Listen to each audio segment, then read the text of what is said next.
우리에게 주시는 하나님의 말씀은 창세기 47장 13절에서 26절까지입니다. 창세기 47장 13절에서 26절까지입니다. 기근이 더욱 심하여 사방에 먹을 것이 없고 애굽 땅과 가나안 땅이 기근으로 황폐하니 요셉이 곡식을 팔아 애굽 땅과 가나안 땅에 있는 모든 돈을 거두어 들이고 그 돈을 바로의 궁으로 가져가니 애굽 땅과 가나안 땅에 돈이 떨어진지라. 애굽 백성이 다 요셉에게 와서 이르되 돈이 떨어졌사오니 우리에게 먹을 거리를 주소서. 어찌 주 앞에서 죽으리이까? 요셉이 이르되 너희의 가축을 내라. 돈이 떨어졌은즉 내가 너희의 가축과 바꾸어 주리라. 그들이 그들의 가축을 요셉에게 이끌어 오는지라. 요셉이 그 말과 양떼와 소떼와 나귀를 받고 그들에게 먹을 것을 주되 곧 그 모든 가축과 바꾸어서 그 해 동안 먹을 것을 그들에게 주니라. 그 해가 다가고 새해가 되매 무리가 요셉에게 와서 그에게 말하되 우리가 주께 숨기지 아니하나이다. 우리의 돈이 다하였고 우리의 가축대가 주께로 돌아갔사오니 주께 낼 것이 아무것도 남지 아니하고 우리의 몸과 토지뿐이라. 우리가 어찌 우리의 토지와 함께 주의 목전에 죽으리이까? 우리 몸과 우리 토지를 먹을 것을 주고 사소서. 우리가 토지와 함께 바로의 종이 되리니 우리에게 종자를 주시면 우리가 살고 죽지 아니하며 토지도 황폐하게 되지 아니하리이다. 그러므로 요셉이 애굽의 모든 토지를 다 사서 바로에게 바치니 애굽의 모든 사람들이 기근에 시달려 각기 토지를 팔았음이라. 땅이 바로의 소유가 되니라. 요셉이 애굽 땅 이 끝에서 저 끝까지 백성을 성읍들에 옮겼으나 제사장들의 토지는 사지 아니하였으니 제사장들은 바로에게 녹을 받음이라. 바로가 주는 녹을 먹음으로 그들이 토지를 팔지 아니하였음이니라. 요셉이 백성에게 이르되 오늘 내가 바로를 위하여 너희 몸과 너희 토지를 샀노라. 여기 종자가 있으니 너희는 그 땅에 뿌려라. 추수의 5분의 1을 바로에게 상납하고 5분의 4는 너희가 가져가 토지의 종자로도 삼고 너희 양식으로도 삼고 너희 가족과 어린아이의 양식으로도 삼으라. 그들이 이르되 주께서 우리를 살리셨사오니 우리가 주께 은혜를 입고 바로의 종이 되겠나이다. 아멘. 오늘 본문 말씀을 통하여서요, 우리가 첫 번째로 살펴볼 수 있는 것은 바로 우리의 헌신이 우리를 지켜준다는 것입니다. 두 번째로는 우리의 비전이 우리에게 우리를 지켜준다는 것입니다.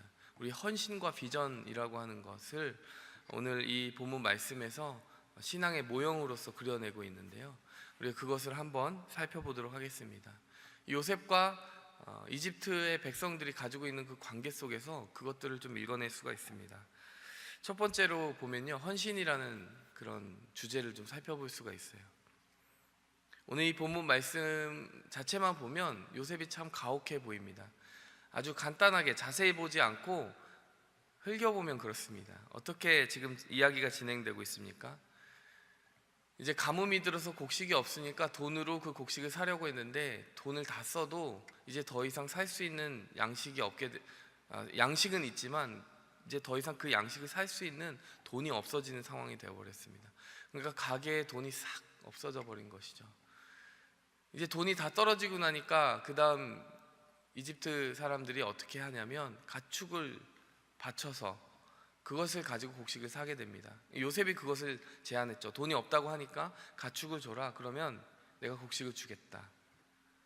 자, 이제 가축도 다 없어졌습니다. 그러니까 땅과 자신들밖에 남지 않았다라고 이야기하면서요, 우리가 그 모든 것을 다 바로에게 드릴 테니까 우리로 살게 해달라고, 종자만 달라고 이렇게 이야기하는 그런 형편으로 치달아 가게 됩니다. 이 이야기를 보면은 결국 가진 것 모든 것을 빼앗기고 종이 되는 이집트 사람들의 정말 기구한 운명에 대해서 이야기하는 것 같습니다.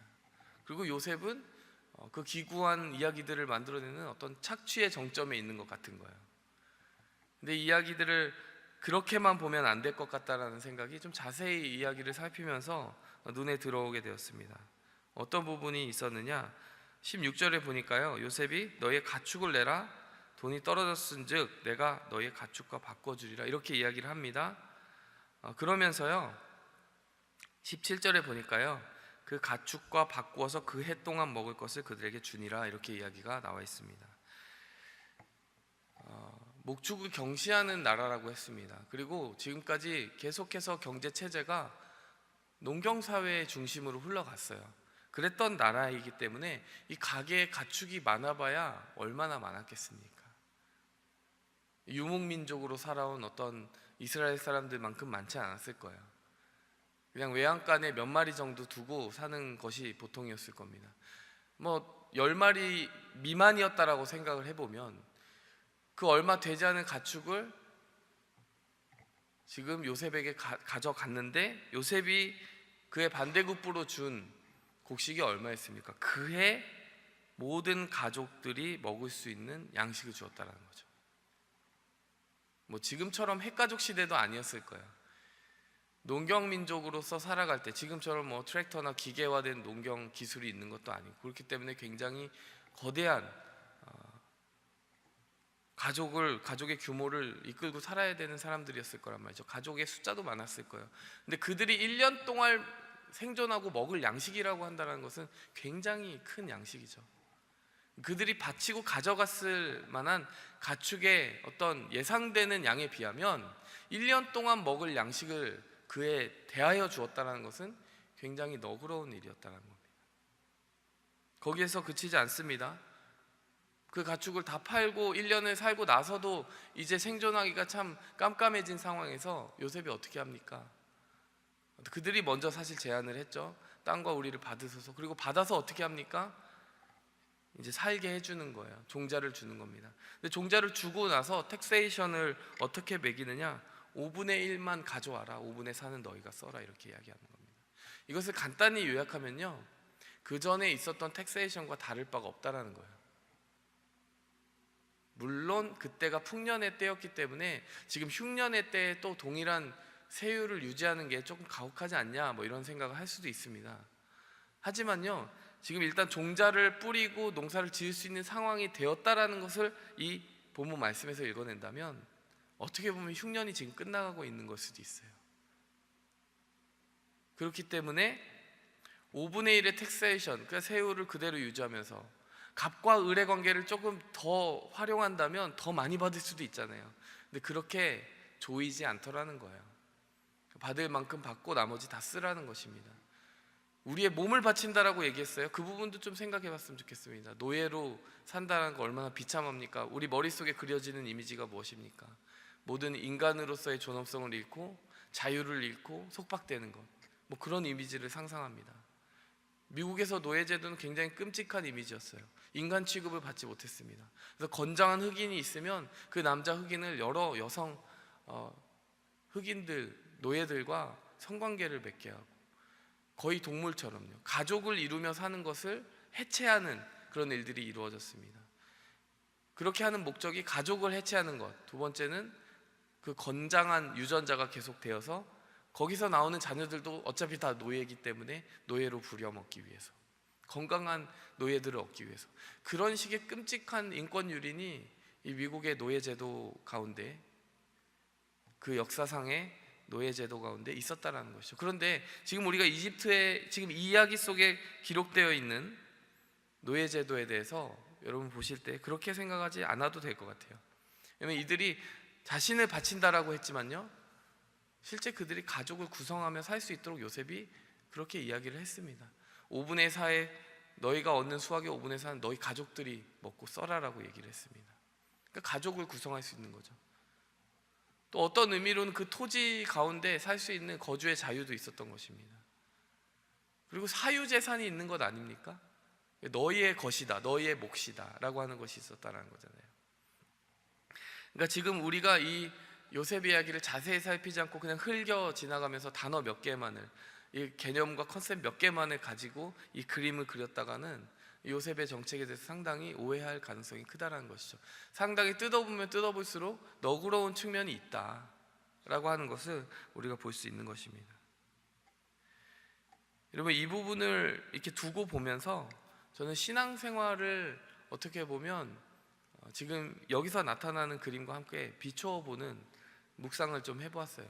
어떤 의미에서 그런 생각을 해봤느냐, 신앙생활이 그런 것 같아요. 하나님께 드리는 것이 그냥 흘겨보면 굉장히 아깝고, 흘겨보면 굉장히 많이 드리는 것 같고, 하나님 너무 많이 가져가시는 것 같고, 그럴 때가 있습니다. 특히 신앙생활의 초반에 계신 분들 11조 10의 1이라니 우리가 국가에 내는 세금도 있는데 가끔 그것이 시험이 될 때도 있을 거예요. 근데 제가 그 신앙생활의 초기에 있는 분들, 여기에 해당되지 않지만 그분들에게, 그 청년들에게 간단하게 11조의 개념을 설명해 줄 때 이렇게 이야기합니다. 하나님께 10분의 1을, 내 것의 10분의 1을 드리는 것이 11조가 아니다. 하나님의 것 10개 중에 9개를 쓰는 것이 11조다. 이렇게 이야기를 합니다. 우리는 내 것이라는 어떤 환상 속에 살아가는 소유관념이 있다는 거예요. 내 것이 10이 있는데 그 중에 하나님께 10분의 1을 쓰라린 마음으로 간신히 떼어드리는 이미지로 11조를 이해할 때가 있어요. 헌금도 그렇고 우리의 시간이라든지 뭘 드릴 때마다 내 것을 드린다고 생각하기 때문에 굉장히 쓰라린 거죠. 사실상 싱안이든 생명이든 소유든 하나님이 열을 주고 시작하시잖아요. 그 열 중에 9이나 우리가 쓴다라고 생각을 하지는 않는단 말이에요. 그게 참 모순되다라는 생각을 한 거죠. 오늘 이 본문 말씀 속에 요셉과 이집트 사람들이 맺고 있는 관계도 이건 너무 가혹한 거 아니야? 착취 아니야? 근데 그것이 아니라 사실은 요셉이 그들에게 주는 일부를 받고 그들의 삶을 책임져 준다라는 어떤 굉장히 획기적인 사회 보장 제도를 실천하고 있는 걸 수도 있다는 것이죠. 물론 이 요셉의 정책이 하나님이 우리에게 베푸시는 그 은혜와 어떻게 비할 바가 되겠습니까? 하나님이 베푸시는 은혜의 깊이와 넓이는 훨씬 더 놀라운 것이죠.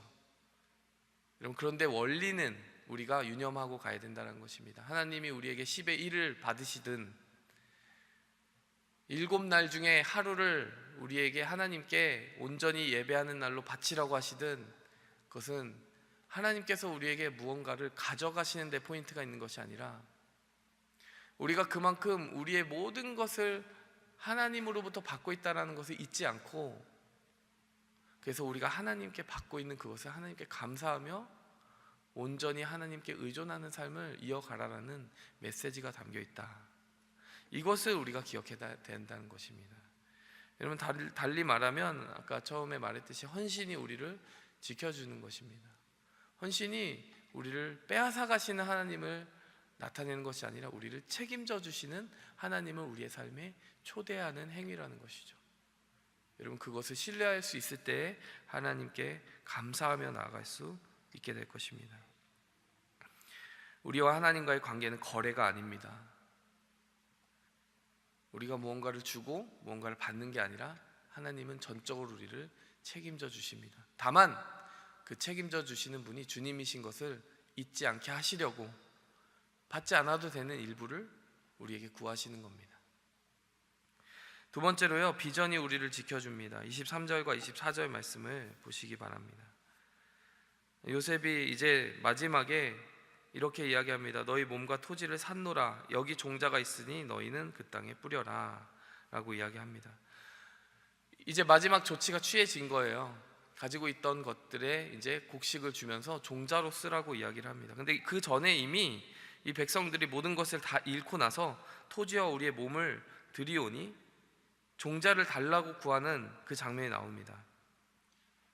19절 말씀이죠. 우리에게 종자를 주시면 우리가 살고 죽지 아니하며 토지도 황폐하게 되지 아니하리이다. 이 부분을 보면서 저는 한 가지 질문, 퀘스천 마크가 생겼어요. 어떤 부분이냐? 왜 지금까지 종자를 구별하지 못했을까라는 생각을 했습니다. 그들이 맨 처음에 돈을 주고 양식을 샀습니다. 1년 동안 소비해서 다 없어졌어요. 가축을 주고 양식을 샀습니다. 또 소비해서 다 없어졌습니다.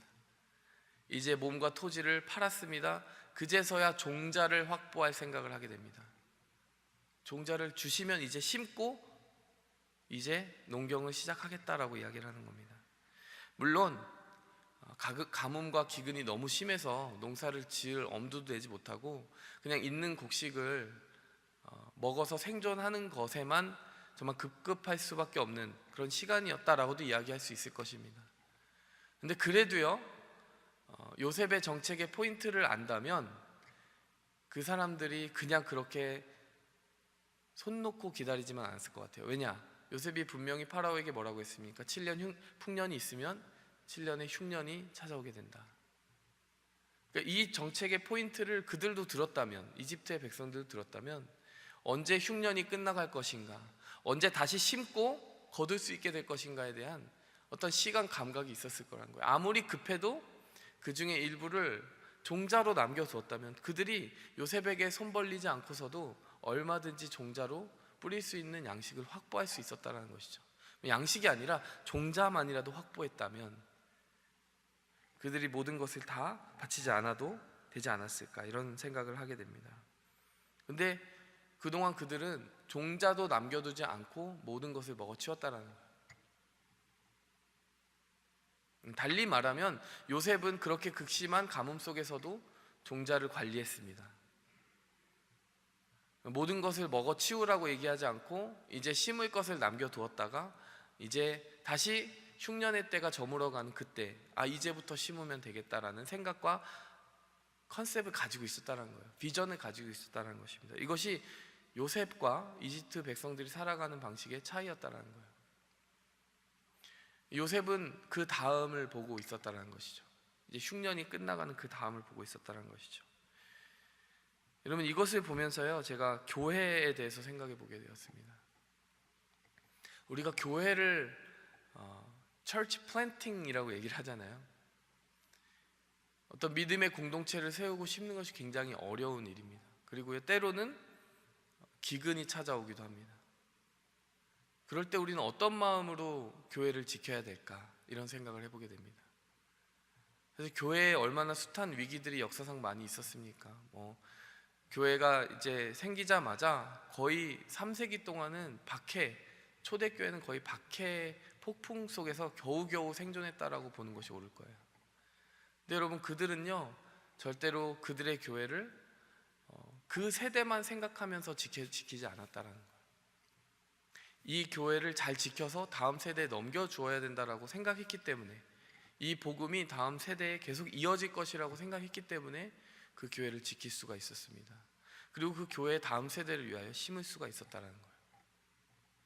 근데 제가 이제 참 슬퍼하는 것은 이 미국 교회의 어떤 문화들이 어떻게 변해가고 있느냐, 너무 소비주의적으로 변해가고 있다는 거예요. 소비주의자라는 게 뭐냐, 자기가 소비자인 거예요. 어떤 종교적인 서비스를 내가 어떤 시간과 어떤 일정의 금액을 지불하고 사는 상품처럼 여기기 시작하더라는 것이죠. 상품이 되면 어떻게 되느냐, 그 교회로부터 내가 받을 수 있는 어떤 이익을 계산해내지 못하면 교회를 저버린다는 것이죠. 그러니까 내게 어떤 감동을 주고 내게 어떤 변화를 주는 그런 것들을, 어떤 나를 위주로 평가되어지는 교회의 가치를 생각하면서 신앙생활이라는 것을 하는 세대가 지금 세대가 되어가고 있다는 것입니다. 이게 상당히 무서운 거예요. 왜냐하면 교회가 정말 극적으로 변질되고 있는 것이기 때문입니다. 교회가 그 자체로 내가 내 생명을 바쳐서 헌신해서 심어서 다음 세대를 열어가기 위해서 내가 헌신해야 될 곳이라고 생각하는 것이 아니라 내가 받아야 되는 무엇이 있는 곳, 그래서 상품, 진열장에 있는 상품처럼 여기저기 다니면서 고를 수도 있고 버릴 수도 있는 굉장히 이상한 이미지로 변질되고 있다는 것이죠. 여러분, 신앙생활을 이렇게 하고 있기 때문에 신앙이라는 것의 본질과 신비 내지는 구원까지도 얻지 못하는 그런 그리스도인들, 아닌 그리스도인들, 가짜 그리스도인들이 굉장히 많아지고 있습니다. 나에게 의미가 없으면 그냥 버리는 것이죠. 여러분, 비전이 우리를 지켜준다는 것은 무엇일까요?